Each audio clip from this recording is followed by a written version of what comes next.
السلام علیکم دوستو، احمد ٹاکس ویئر یوٹیوب چینل میں آپ سب کو خوش آمدید۔ دوستو، ہمالیہ کی پہاڑیاں اپنی اسٹریٹجک اہمیت کی وجہ سے شروع سے ہی تنازعات کا گڑھ بنی ہوئی ہیں۔ اس خطے میں پچھلے دنوں ایک نیا سرحدی تنازعہ انڈیا اور نیپال کے درمیان دیکھنے میں آیا۔ نیپال مذہبی اور روایتی طور پر انڈیا کے کافی اثر و رسوخ میں ہے اور دونوں ممالک کے شہری آزادانہ نقل و حمل بھی کر سکتے ہیں۔ اس کے علاوہ بہت سارے نیپالی لوگ انڈین سروسز کے اندر اپنی خدمات بھی سر انجام دے رہے ہیں، لیکن اس سب کے باوجود دونوں ممالک کے درمیان تعلقات میں اس وقت سرد مہری دیکھنے میں آئی جب انڈین حکومت نے کالا پانی کے متنازع علاقے میں نئی سڑک کی تعمیر پر کام کا آغاز کیا۔ اس سے پہلے نیپالی وزیر اعظم نے انڈین حکومت پر وبا پھیلانے جیسے سنگین الزامات بھی عائد کیے تھے اور یہ بھی کہا تھا کہ بھارتی وائرس چائنیز وائرس سے بھی زیادہ مہلک ہے۔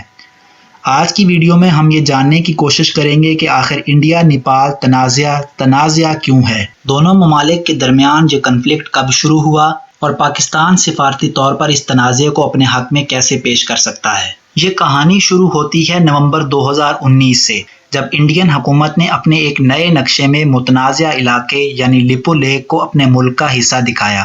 نیپالی حکومت نے اس پر شدید احتجاج کیا اور نیپالی وزیر اعظم نے اپنے بیان میں کہا کہ انڈیا غیر ضروری طور پر نیپال کی سرحدوں میں مداخلت کر رہا ہے۔ کالا پانی بھارتی صوبے اتراکھنڈ کے مشرق میں واقع ہے۔ یہ مشرق میں لیپو لیک سے لے کر مغرب میں لپیا دھورا تک پھیلا ہوا ہے اور اپنی اسٹریٹجک اہمیت کی وجہ سے نیپال اور انڈیا میں باعث تنازع ہے۔ دراصل لیپو لیک پاس انڈیا اور چائنا کے درمیان انتہائی مناسب تجارتی روٹ ہے۔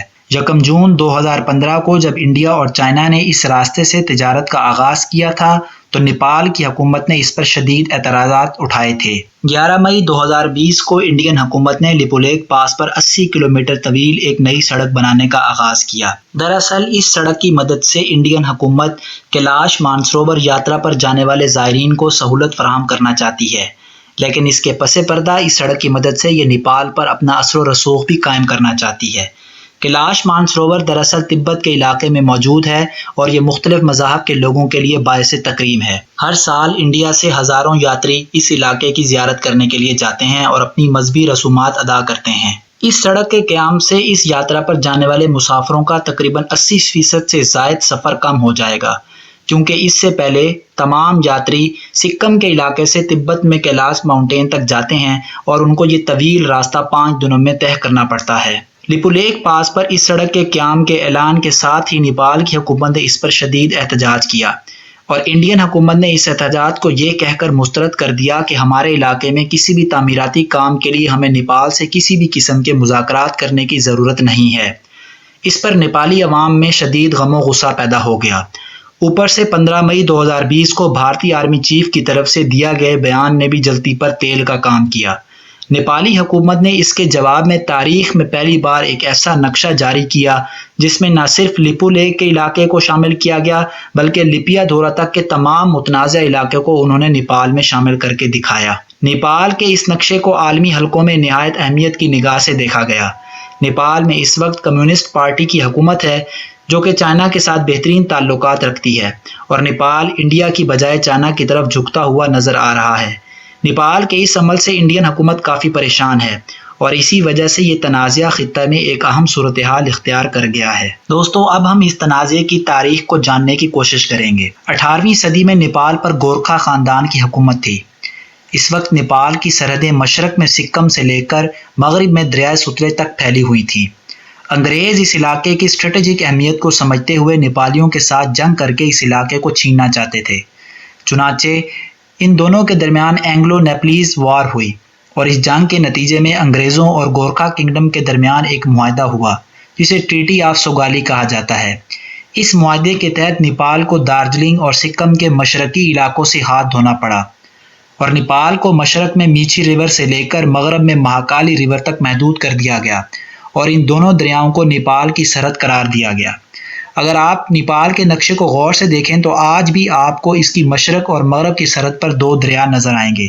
یہی دراصل وہ سرحد تھی جو اس وقت انگریزوں نے تشکیل دی۔ اگر ہم مہاکالی ریور کو نقشے میں غور سے دیکھیں تو ہمیں پتہ چلتا ہے کہ دراصل پانی کے 2 مختلف ذخائر ایک جگہ پر آ کر آپس میں ملتے ہیں۔ انڈین حکومت مشرقی سورس کو اپنا بارڈر قرار دیتی ہے جبکہ نیپالی حکومت مغربی سورس کو اپنا بارڈر قرار دیتی ہے اور ان دونوں سورسز کا جو درمیانی علاقہ ہے وہ نیپال اور انڈیا کے درمیان تنازع کی اصل وجہ ہے، جس کے اندر لیپو لیک اور لپیا دھورا جیسے علاقے موجود ہیں۔ دوستو لیکن کہانی یہیں پر ختم نہیں ہوتی۔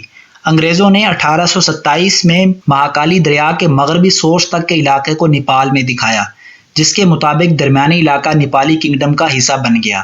لیکن انگریزوں نے جیسے اپنے مفاد کو دیکھتے ہوئے اسکائی چین میں میکارٹنے میکڈونلڈ لائن کی جگہ ارگاز جانسن لائن کو تسلیم کیا تھا، بالکل ویسے ہی انہوں نے لیپو لیک پاس کی اسٹریٹجک اہمیت کو دیکھتے ہوئے اپنے نئے نقشے کے اندر نیپال کو مہاکالی دریا کے مشرقی سورس تک محدود کر دیا، اور 1865 کے نئے نقشے میں اسی سرحد کو نیپالی سرحد قرار دیا گیا۔ کم آبادی اور دشوار گزار علاقہ ہونے کی وجہ سے 1865 کے بعد نہ تو نیپالی حکمرانوں نے اس پر کوئی توجہ دی اور نہ ہی برٹش گورنمنٹ نے اس پر کوئی خصوصی توجہ دی۔ 1947 میں انڈیا کی آزادی کے بعد انڈیا اور نیپال کے درمیان شاندار تعلقات پیدا ہو گئے، اور 1962 کی سینو انڈین وار میں نیپالی حکمرانوں سے انڈیا نے خصوصی درخواست کی کہ ان کو لیپو لیک کے علاقے میں فوجی چوکیاں قائم کرنے دی جائیں تاکہ انڈیا لیپو لیک کے اوپر بیٹھ کر تبت پر نظر رکھ سکے، اور ان فوجی چوکیوں نے سینو انڈین وار کے اندر انڈیا کو کافی فائدہ بھی دیا۔ دوستو 1990 میں نیپال میں بادشاہت کا خاتمہ ہو گیا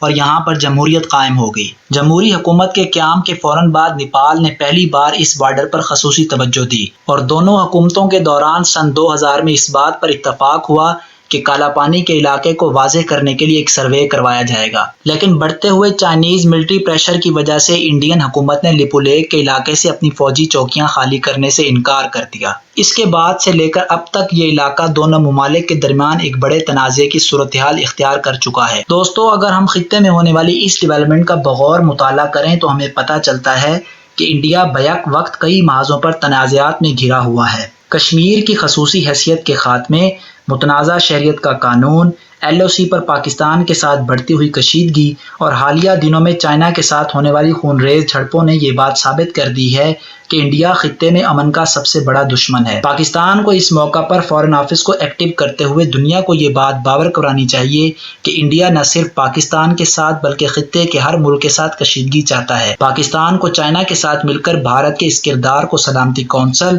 اقوام متحدہ اور دنیا کے ہر عالمی فورم پر بے نقاب کرنا چاہیے، کیونکہ جب تک مودی سرکار اپنی نظریاتی شدت پسندی کے زیر اثر رہے گی تب تک یہ خطہ چین کی سانس نہیں لے سکے گا۔ دوستو امید کرتا ہوں کہ آج کی ویڈیو آپ کو پسند آئی ہوگی اور آپ کو انڈیا نیپال تنازع کی تمام باتوں کے بارے میں پتہ بھی لگ چکا ہوگا۔ ویڈیو سے متعلق کمنٹ کر کے اپنے رائے کا اظہار ضرور کیجیے گا۔ نئی معلوماتی ویڈیو تک کے لیے مجھے دیجیے اجازت۔ اللہ حافظ۔